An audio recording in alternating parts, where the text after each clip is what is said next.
I live my life a quarter mile at a time.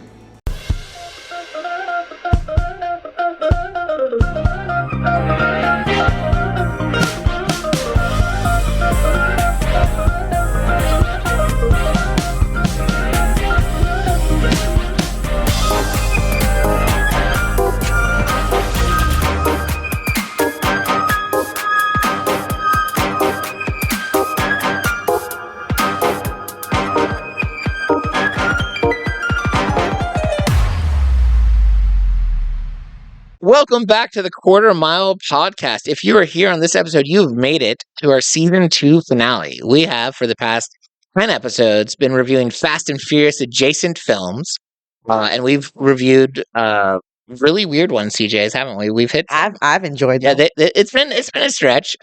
You We chose them. I did, and for that, I take full responsibility for all of your opinions on. Enjoy the movies that you chose, though. Like, I've enjoyed being under your tutelage. Thank you.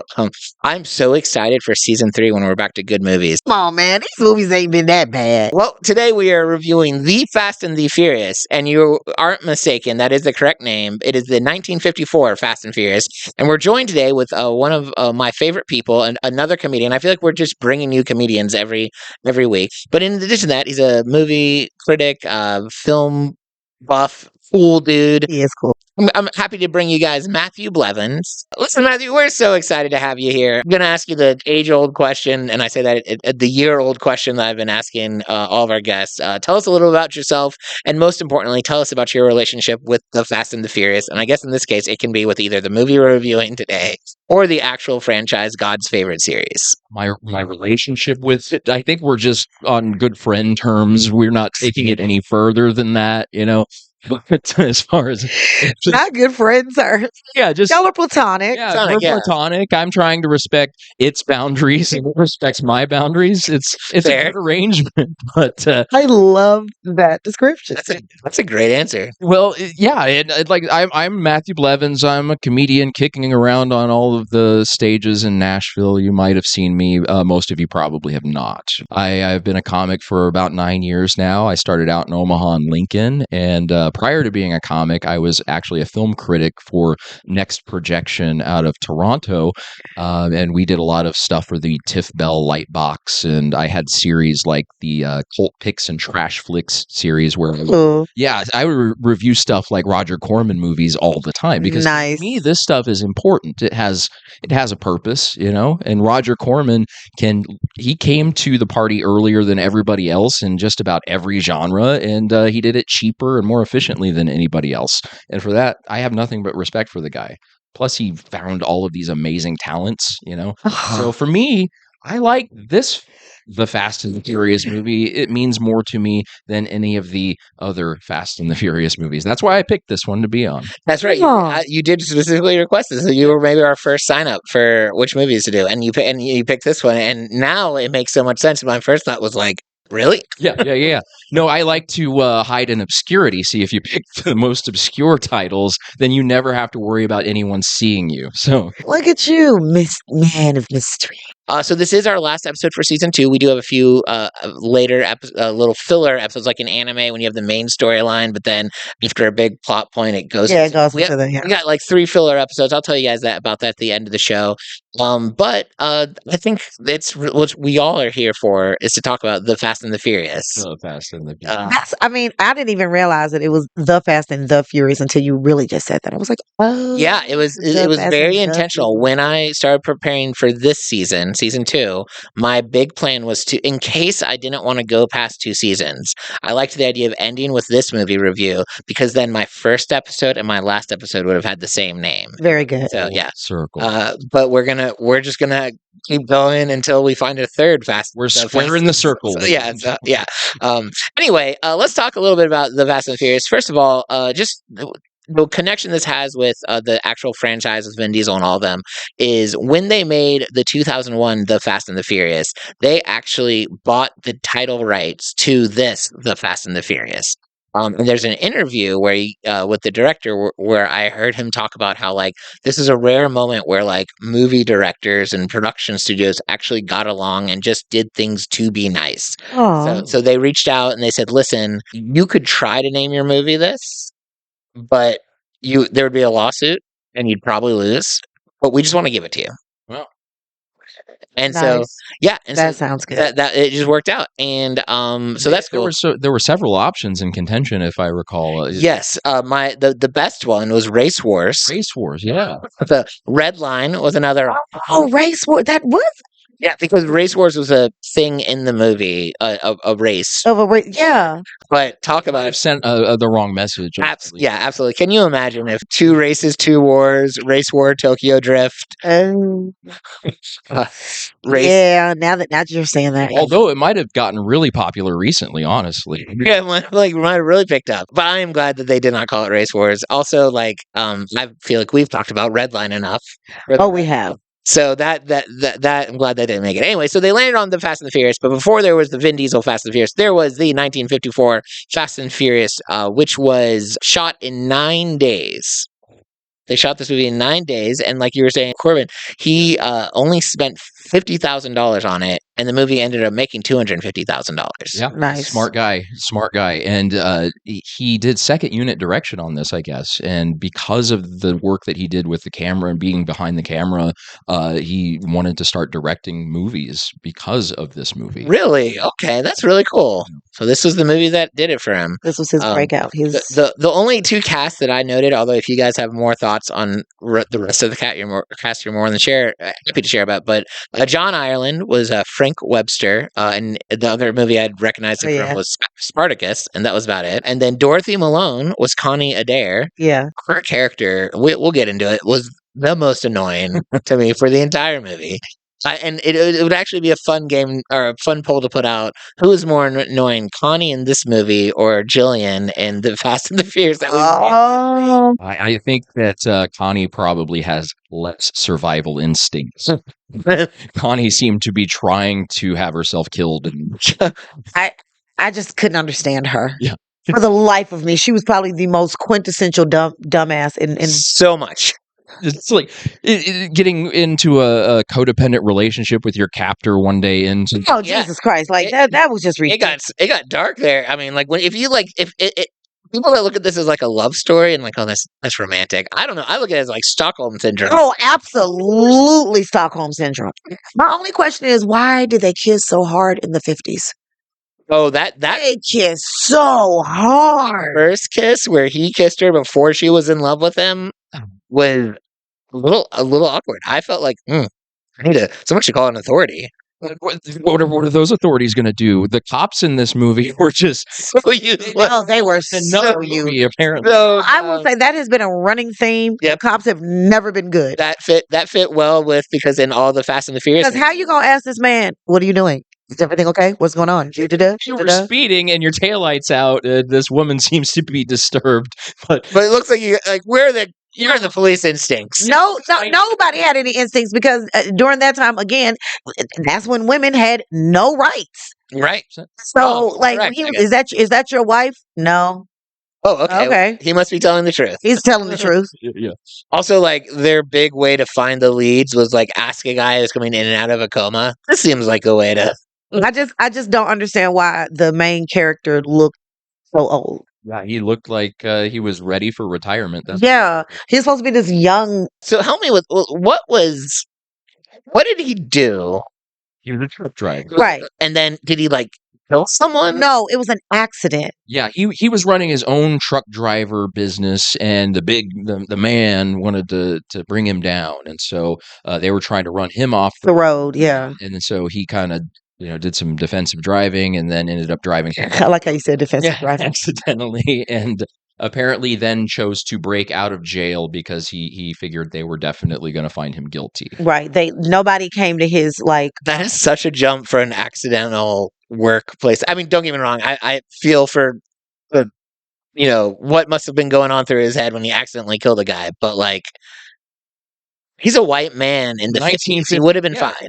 Yeah, he would have been fine. They led him into a car race all the way into Mexico because why not? It's like, as long as a dame ain't driving, then we're gonna be fine. But so this was my thought through the whole movie, because as I was watching this movie, my brain was like, how can I connect it to Fast and Furious? And here's my connection.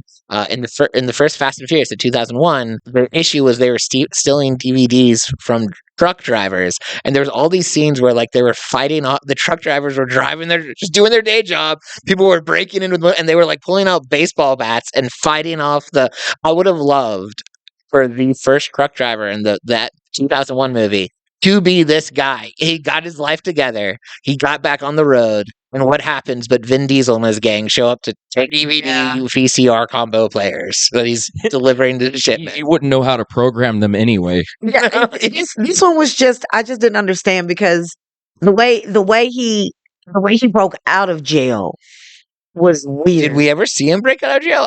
He just showed up at the diner. He just showed up at the diner. That's what I'm saying. It was weird. I couldn't understand, like, from that one scene that he got arrested to now he's in the diner. I'm like, wait, what the fuck happened? And he was, did he get his phone call? And everybody was suspicious of him the entire time. And he was like, no.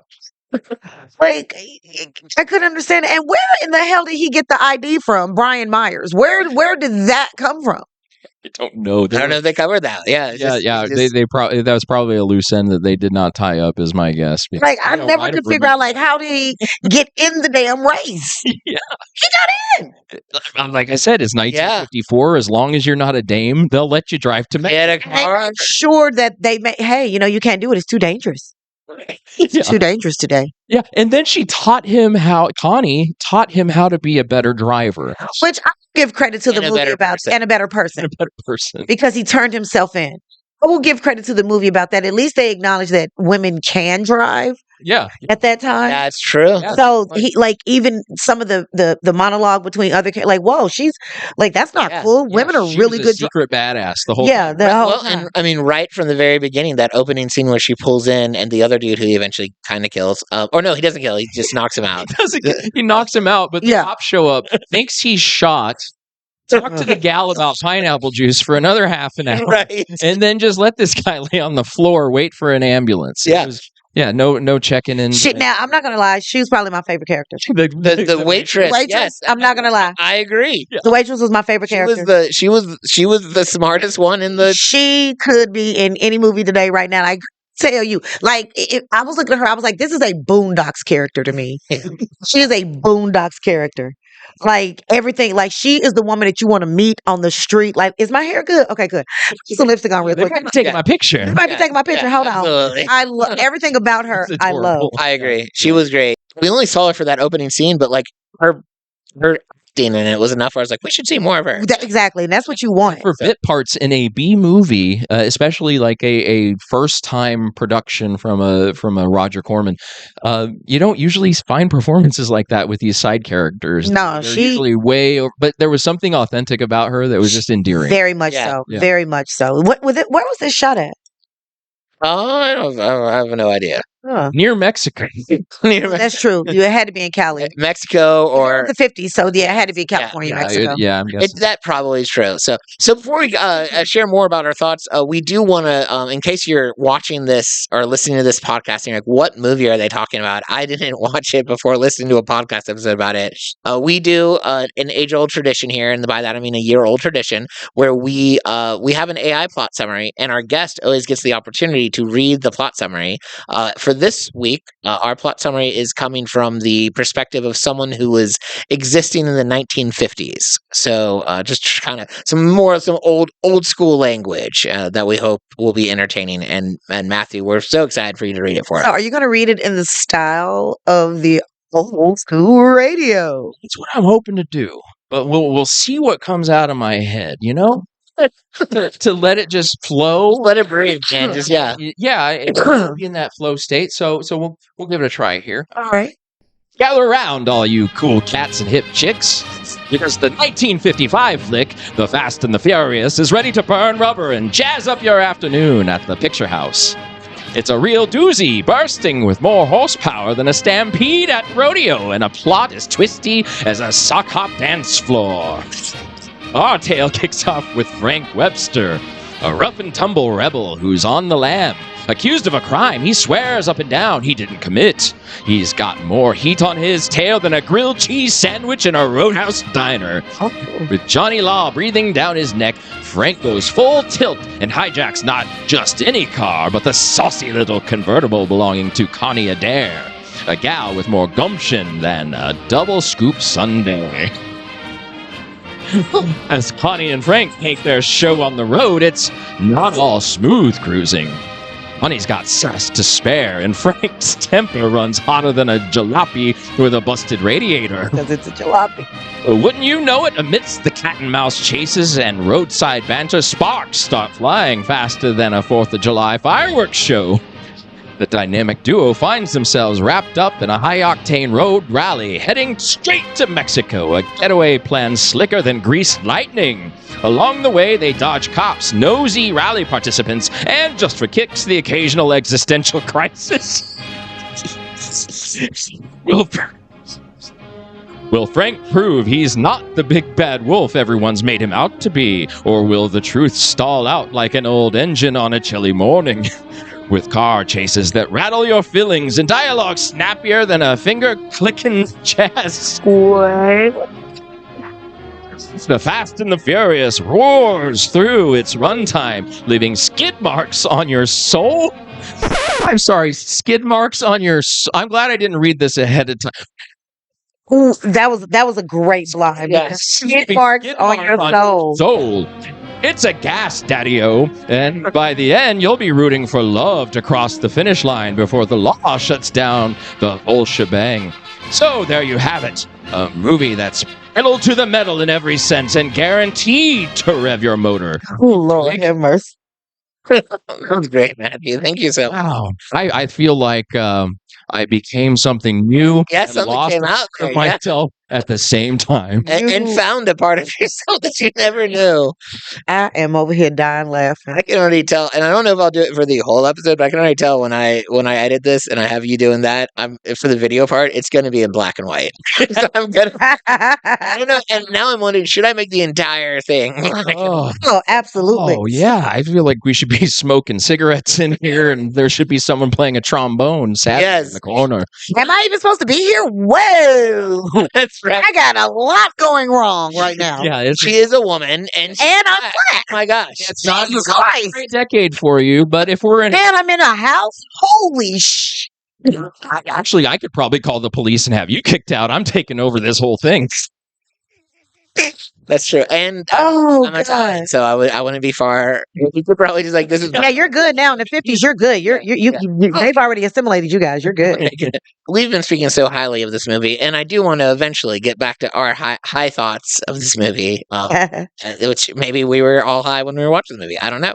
I would be remiss if I didn't share bad movie reviews of this movie. I had a hard time getting good opinions of this movie. What? Turns out the people in Fast and Furious Reddit had not seen the 1955. Someone even made fun of me for because my heading for the post where I was asking opinions is I put it the movie poster, and which of course has the car and the two people in it, and I think my quote was like, "Wow, Vin Diesel and Paul Walker will look really different in this movie," was what I said, and then some person commented, "Haha, so funny, I forgot to laugh," and I responded with, "I'll forgive you." They came at you with a Pee Wee Herman comeback. Yeah. Yeah, they're the ones that are incorrect. That's so funny. I forgot to laugh. Yeah, I know you are, but what am Why? I, Davis? right, absolutely. So okay, That's so what you should've said. here's some people that didn't love the movie. So this first one says, crap. What old black and white lacked in today's great effects and cinematography usually makes up with superior dialogue and storyline. This one, though, crap summarizes it all. And then this one says, the only Fast and Furious I like, and I'm pretty sure there's no race or car gay sex scenes in this. So that's why I like this Fast and Furious.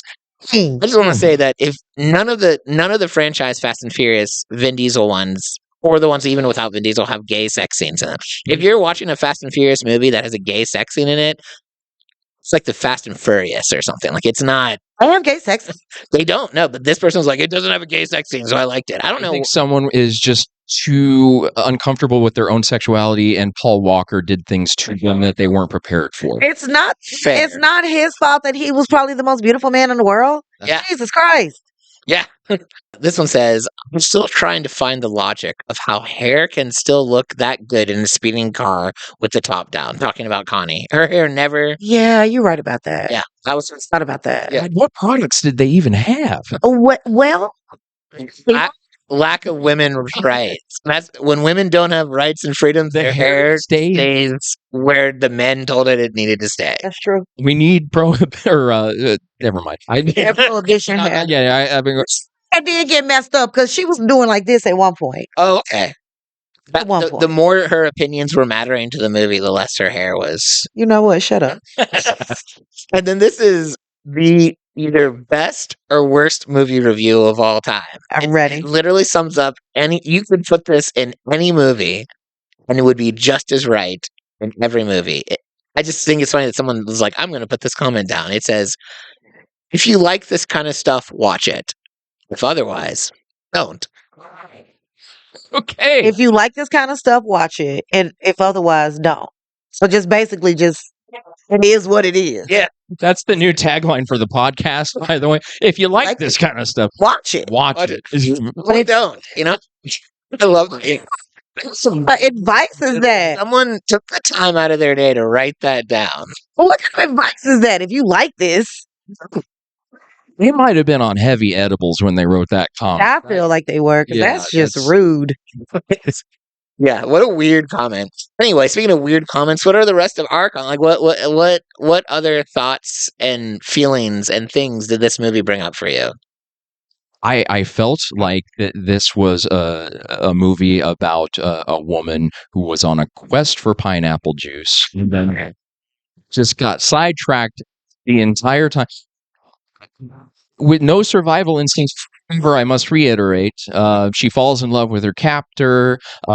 He locks her in a building, and her solution to this conundrum is to light that building on fire. On fire. Yeah. Go back to him Go back to him and help him out. go all the way to Mexico to try and help this man. I don't know what happened in that building for that short amount of time, but it must have been magical. Worst part, she never got her pineapple juice. Ever. Did. Did she eat? Did she get a chance to eat? She ate like a tuna sandwich, which is another parallel between the Fast and Furious is 2001 and this one. What was amazing about the sandwich that she did get to eat was that these people are carrying like Batman utility belts worth of stuff underneath of their shirts. Like he pulls out a thermos full of soup, He does. sandwich. She's got keys hidden in hers. It's Yeah. yeah. I didn't know that like that. That's why women's clothes didn't have pockets this whole time. Oh yeah. No. We always carry Because you got the utility. things in our garment belts. and Yeah, stuff. you gotta. Yeah, that's what a garment belt is called. Yeah. you have to. So when do you guys think she officially fell in love with the criminal? I think it was when he pulled the gun on her the second time Yeah? or the first time. What was it about that made her think this is the one? It was just the way she did him like this. All right. I like you. You'll kill me, but you haven't yet. She likes a dangerous man. She likes this. I don't know what she liked. Because when he was like, he did it so quick, and she just okay. Yeah. That to me, that was her moment right there. That was it. That was it. That's just me. For me, it was right when they left the diner, got into the car. It was 1954. You have a man and a woman riding in a car together. I think once you made the third turn, you're technically in like a common law marriage. Oh, that's Yeah, true. that's right. Yep. That's true. I forgot. You yeah. can't be riding around with a man. Yeah, give him like 6 no's before it was like, all right, I like you. Yeah. That's the rule. Or maybe her whole plan was like, well, this guy kidnapped me, but I still got a race to get to. So Right. we're going to work this around. Like, you know how you could get away from the cops if you went and did this race? Like he very quiet. He even know she was trying to escape. you know, like he just kindly went around there to the bathroom to see her coming out the window. That was hilarious Yeah. to me because it's like if she makes it out of here, that's gonna there's no movie left. That's at it. that point. Yeah. Going somewhere? I guess not. And then she's not. backing up. And there was no like trying to tell the guy. Yeah, no. Why would I tell him I'm kidnapped? No, Yeah, No point when she met her friends at the race did she say, or did no point did they say, hey, who's this new guy? That Connie's around. Neither when she came dirtied up to get someone else's car, looking like she was very disheveled. Are you sure you're okay? I'll tell you about it later. All right. It makes sense that this movie is black and white because they saw none of those red flags. It was like, yeah. Also, one of my favorite quotes was the man Frank, when he got her, he's like, "You're more trouble than you're worth. Why do I keep you?" It's like, why do you keep her? You are on the run, sir. You do not need this woman. Good question. That's a good question. Why do I keep you? That's Why did you take me to begin with? What's the better question? yeah. What's the better question? Why am I here? I never got my pineapple juice to this day. I hope that waitress is running behind them with the 2 cans of pineapple. You guys forgot this. You forgot your pineapple. You forgot your pineapple juice. Man, I would have loved for her to be at the end. Just here's your pineapple juice. And do you need us to get the cops now? Like, Nah, they said it was a jalopy. She was my favorite. I don't care what it was. Jalopy. She was the hero. Like now I see why my grandmother said those words, jalopy and picture house, because those words, those words were real. Like that's the picture house. This is the first time I've heard jalopy in like a context that wasn't like an older person telling me about their car. I love that word, jalopy. It makes me think of gelato, and then I get disappointed. What? Like when I hear jalopy, I think like, oh yeah, I could go for some gelato right now. So Oh 6 degrees of separation from an ice cream product of some kind in his mind. no, it is an absolute piece of nothing car. Now I did like the fact that it was a lot of Jags in this bad They boy. were so cool. Yeah. Yeah, the Jags were cool. Some of the stock footage racing stuff was kind of cool. Yeah. That Rolls Royce that one fella That bad boy was nice. ooh, that was a nice car, but you could tell why Connie wants a more dangerous man if Yeah. the kind of idiots that are trying Yeah, to, they were like, okay, go with him. I have no questions. Yeah. yeah, go with him. And, He's no race car driver. But this movie still had more racing than the last like 5 Fast and Furious movies. Like that's I mean, racing. It was like what? I mean, at least the race for at least like 3 minutes worth of the movie. Yeah. and there was an exciting crash scene where Hey, yo, okay, can we talk about that for a minute? Because Absolutely. I thought that was a Michael Bay type of crash. Because the way he crashed out, it was like do do do. I was like, whoa! Now that is how you crash. Yeah, that's a good. Now somebody died in the audience that day. and I think that they probably if they didn't die in the crash, they died when Frank ragdolled them out. Yeah, just like get him up. Oh my god! Like those crashes were they were so fast. Yeah. They were so fast for me. I enjoyed That was those convincing. crashes. Some of the car scenes where they're driving around and they've got that rear projection happening, those weren't convincing. Oh gosh, no. Jean-Luc Godard, he was not, but Yeah. it was Those crashes, those rolling over them. Some of the scenes you're talking about that weren't convincing, you could literally see the boom mic operator back there. Yeah. You could, and like a reflection, you could see the camera people. But I like you said, CJ, I did really like that crash scene, and that was a good scene. So I need to go back and look. I want to see the boom mic. No, you can see it's there. But excuse me, what I really liked was when he went back. That was when you saw character development in him. I remember writing I agree with my that. own little personal notes as I was watching. I was like, I like that thing. That show. This was the first likable thing that this man did. So it makes you. And then like if we're going with this whole stupid, they fell in love and it made him a better person storyline, then that's like where you're like, oh, this is the guy, and then that's kind of when he was choosing to turn himself in. You're innocent. So we need a Too Fast, Too Furious 1955 edition where like we figure out, did he get a fair trial? Like, is he okay? He said he was like he said he was going to turn himself in because they're going to make it. Okay, a better day tomorrow. They're going to. Yeah. So What if she? cheesy. And I love that it just went straight to the end with no Yeah. real resolution. no real resolution. Yeah. We don't know. We don't know if he got arrested. Still to this day. She was like, "You could have left." He got arrested. She didn't want to be with a man in prison, so she left him for the race car dude. The corny one. Yep. The corny one. Yeah. That's the start of Say, the what are you, her keeper? that guy was weird. Yeah, he was eternally driving around the friend zone in his Rolls Royce. Oh, he was such the friend. I felt for him so I just Drew's bro, I've empathizing been with there. at least Like, like I get it, man. You're holding out. You're like, maybe after the next race she'll see that I'm the one that's still here. She never will. No, Never. no, Move on. never burn a house down while she's in it for you. no. No, that's love or psychotic. Either way, it's exciting to me. You know, I grew up in a real toxic family, so it's like, am I in love with this? Yes, yes, you are. If you're not burning the houses down, then you're probably not in love. That's a That's good what I'm point. saying. It's Roger Corman. I like I said, I respect the guy and his body of work, even though it's really sporadic. He's like launched the careers of so many amazing people. You wouldn't have Jack Nicholson unless he had appeared in the Little Shop of Horrors movie that Corman did. You don't have like James Cameron. Oh, Battle Beyond the Stars. James Cameron worked on that movie. But as far as like even car movies that Roger Corman did, this isn't even in my top of car movies that Roger Corman did. For that, I'd have to go to Death Race 2000 with David Carradine. That is an awesome car movie. Okay. Does it compare to Fast and Furious Death Race with It was a DMX? remake. No, this was Jason Statham. I guess they did a Death Race. There we go. movie. The Death Race is the real Death Races are worth watching. The DMX movie. What CJ asked? We can't say it. So DMX is worth watching. That movie not so. I love DMX. Yes. So I only found one piece of trivia. Okay. If you guys have any other things that you know, this I would love to hear it because I couldn't find much. I know that's a shocker with this movie that I didn't find much, but I didn't. But here's so Roger Corman doubled as one of the race drivers and got so caught up in the race that he forgot that he wasn't supposed to win it.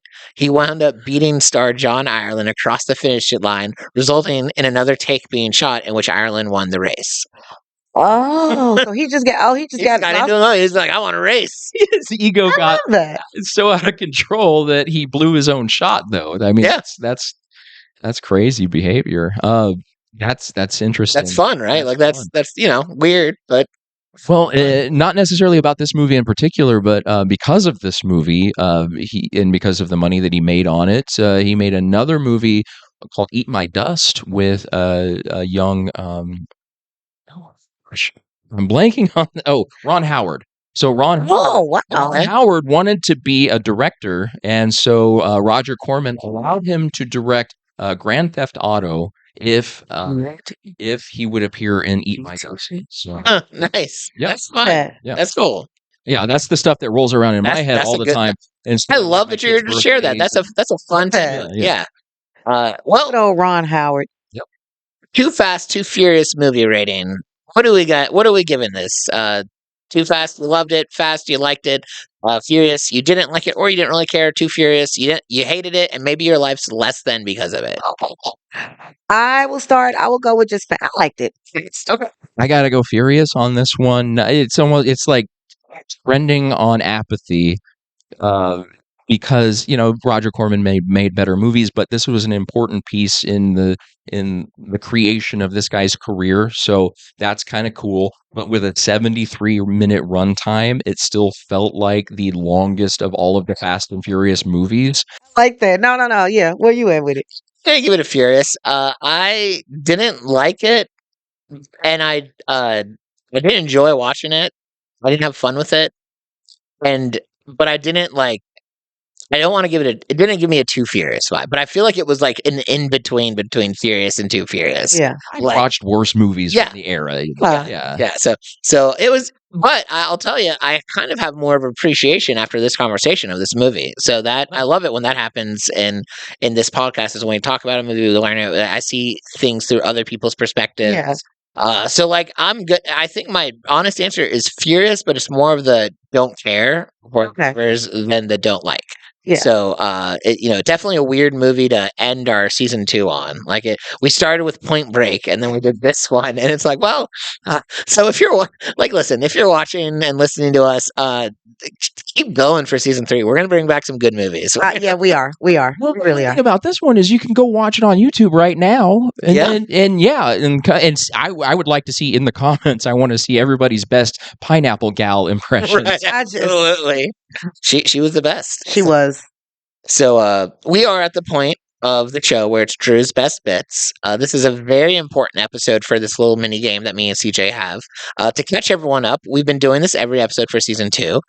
This is the last episode of season 2, so there will be a winner at the end of this I have episode. to win. Currently, the score is 9 Drew, 8 CJ.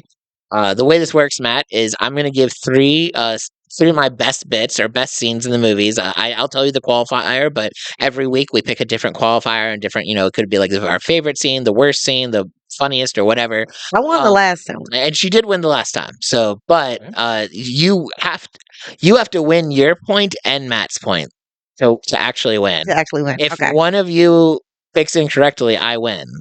So I love it already. Right. So I'm going to give you 3 scenes. So the topic for this week's is, I didn't come up with a catchy name for it, but basically sexist things Frank said. I picked my top 3 favorite sexist things that he said. And so here's the 3 things. And these and the qualifier is, this is what you think is the most. I think the correct answer is yes. It is the most. I was going to say most funny to me, but that also funny? ties in with most sexist as well. Okay. So yeah, yes, but also in my head it was like this was the one I laughed at the most because. Okay, I'm with that. So, okay. So I feel like these were all pretty early on in the movie. The first thing he said was like, literally his first quote to Carrie was, "I like my women quiet." You did say that. And then when they were talking about food, or he was trying to get food for someone else, he was like, "She's always hungry." He did. that was a good one. And then the last option is at one point there she's like complaining about moving. He's like, "Exercise is good for your figure." He did say that. So all 3 of them great gemstones of terrible sexism in the 50s, but only one can be the best bit by my standards. What do you guys think? I gotta go with exercise because it made me laugh out loud when you said it again. In a lot of these lines, I remember laughing out loud watching this movie. Yeah, for all the wrong reasons. I'm gonna go with that one. we're gonna go with that one. So Yeah. so that means you're either winning or you've lost. Yep, because you guys are going the same one. Yeah, You had to, because what choice did you have? If I'm wrong, you'd lose anyway. I would. Yep. I would, Oh, but good call, good strategy. Yep. but Yep. yeah, that was the one that stood out to me. Well, for the first time in Quarter Mile podcast history, I've lost with our Fanskin season. That was the one. CJ wins 10-9. And she has called it from episode 1 that she was going to win. So, Let me find some. Nice. I'll find some. Hold on. She's live tweeting her victory. No, I'm not lying to you. Hold on. Wait. No. I gotta find it because Drew is not gonna believe it. So hold on. I'll believe it. I mean, I was here. Okay, there we go. That's it. Love it. She had that ready just so that she knew when she won. She brought that just for this episode. Yes. She downloaded that app just for this moment. You spent $1.99. Yes. On the Jamaican air horn. Thank you guys so much for being with us for all these episodes we've been doing for season 2. We've reviewed some good movies. We've reviewed some mini movies. We've reviewed some terrible movies, but you've stuck with us all around. And so, most importantly, thank you to everyone who's been watching the reels, the episodes, the participating on all the things. This podcast, the most fun part is interacting with everyone we interact with online. Or Thank you to everybody who's sponsored and spotlight, and we've given spotlights to. Yeah, absolutely, and we'd love to do that more. So if you're interested in being spotlit in our podcast, we'd love to have you. And then Matthew, thank you for being on our show. It was an honor. This was so much fun. It just breezed right by. And I think that this probably went quicker than the 73-minute runtime of the Fast and Absolutely. Furious. That is so much better than our season 1 season finale, where we, for some reason, thought it was a good idea to make a 2-hour episode on the 10th Fast and Furious. Oh, wow. Yeah, I don't know why I didn't edit more on that one, but it exists. It's out there now. So Someone's still watching it to this day. Absolutely. But is there anything you'd like to promote or shout or give? I will put a lot of your social media on in our section, but feel absolutely. free to. Well, all of the shows that I've got are probably going to be before this episode comes out in the next few weeks. But find me on the road. You can check me out at Blevo Comedy on Instagram, Threads, and X if that's your thing. Otherwise, come check me out at a show or check out the Movie Wars podcast. Yeah. I'm also a frequent contributor on. So I think you had Kyle Castro in here for. Yeah. Oh yeah. And I've been on the Movie You've Wars been as on well. Movie So Wars, so yeah, that's like a friend podcast. I don't know, Absolutely. like an ally to the quarter mile. I don't know. Absolutely. And then, I'm also co-hosting Deliciously Nothing podcast this season as well, Yes, you where, are. where we talk about a known meth addict, Drew Davis, from time to time. Absolutely. That has been a recurring joke I've heard on the. Yeah. You didn't know that, Mommy? I'm a known meth addict, according to Deliciously Nothing. Yeah, they said that Drew doesn't have any darkness to him. I'm like, he's a secret meth addict. Oh, I started that 2 years ago. It's been going ever And since. and everyone knows it. Yeah. Someone literally went up to me and asked me how I was doing one time. Like, how are you doing with your meth? And I was like, Yeah, keep an eye on him, you guys. He's not. Will beat somebody up. I'm thinking about my brother. He's not going to make it without your support. yeah, I need it. Keep my Drew Bear alone. That's great. And you guys will have to get a time machine and go back in time. But Matthew's literally performing on one of my shows tomorrow. So I think you were there. We had fun. I did great. So He said I did great. it was a great time. So, Great time. all right. As we close, remember we do have 3 filler episodes coming up next week. It's a random Zoom episode I did a while back where we're focusing on Mark Wahlberg with one of my friends, Gavin Eddings, who's That runs restaurant different- is pretty good. Mark Wahlberg. Yeah, the Is there a Wahlberg restaurant? a burger restaurant burger restaurant now. down in Alabama. I'm going to visit there next time. I bought a shirt. That's awesome. I did not know that. Okay, so unfortunately, we didn't cover the Wahlberg restaurant, but now we did, so you're caught up. And then the episode after that, we're bringing in a good friend of ours, Renard Hirsch, and we're having another Fast and Furious interview. Bestie. Because what is this podcast if we don't talk about Fast and Furious? It's just, you just got to throw it in there occasionally. And then I'm super excited about the last episode before we start season 3. What is it? That's the one where CJ is in charge of everything. And she picks the movie. And I've already picked the movie. what movie are we doing? Wait, didn't I tell you last You night? told me last night, but I 100% forgot. It's a really, really bad movie. Probably the worst movie that has been made ever. And I need to see Drew's face. You ready for this? Okay. It's called Uma.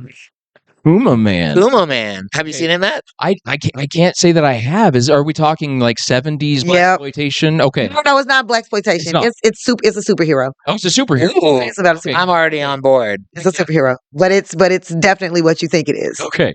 Yeah. That's So good. we're watching Horrible. Puma Man, Mhm. and I'm going to have a reaction to it. There's going to open up like doors in his mind. That What if it were becomes like never my closing favorite again. movie? Like, Yeah. what if I'm like, I've now made this podcast only Puma Man? I can guarantee it will not be. I can guarantee you're gonna be like CJ. I don't want you on my podcast anymore because it's gonna kill. It's gonna it's break so our bad. friendship. I think that Drew might take to Nashville streets as Puma Man and fighting crime. I think you should watch it and like call in like while we're on the All right, podcast. I like, will definitely. do Absolutely. that. So, That's awesome. But that's what's coming up. We're so glad you guys are here. Spend this week watching some good movies. Watch a bad movie. Go watch a 1955 movie if you want. There's I watched Little Shop of Horrors. Little Shop of Horrors. So thank you so much. Hope you guys enjoy the rest of your week. And as always, live your life a quarter mile at a time.